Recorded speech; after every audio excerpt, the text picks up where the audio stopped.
जळगावच्या पारोळ्यात डिझेल मिळत नसल्यानं नागरिकांचा राष्ट्रीय महामार्गावर रास्ता रोको। जळगाव पारोळा महामार्गावरील पेट्रोल पंपासमोर कॅन तसंच दुचाकी आडव्या लावून नागरिकांनी रास्ता रोको आंदोलन केलं।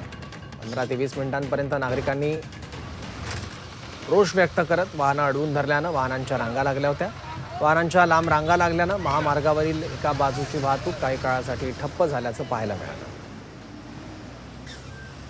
की माहिती याबद्दल घेऊयात, आपले प्रतिनिधी वाल्मिक जोशी आपल्यासोबत आहे। वाल्मिक, आता नेमकी काय स्थिती आहे?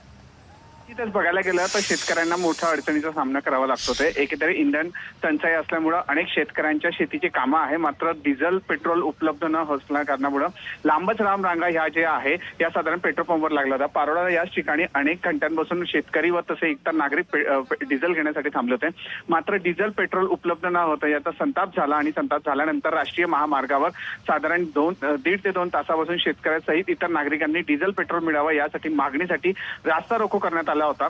साधारण 1.5 तासापासून हा रास्ता रोको सुरू होता। त्यानंतर पोलिसांनी मध्यस्थी केली होती आणि मध्यस्थी झाल्यानंतर शेतकऱ्यांना समजवण्यात आलं की तुटवडा हा वरतूनच आहे, त्यामुळे पेट्रोल डिझेल हे उपलब्ध नसल्या कारणामुळे लवकरच त्याची पेट्रोल डिझेल उपलब्ध होईल। आणि याच पार्श्वभूमीवर शेतकऱ्यांनी पारोळ्याचा राष्ट्रीय मार्ग जो होता नागपूर मुंबई हा राष्ट्रीय महामार्ग बंद पाडलेला होता, मात्र पोलिसांची समजुतगी नंतर हा राष्ट्रीय महामार्ग आता सुरळीत करण्यात आलेला आहे।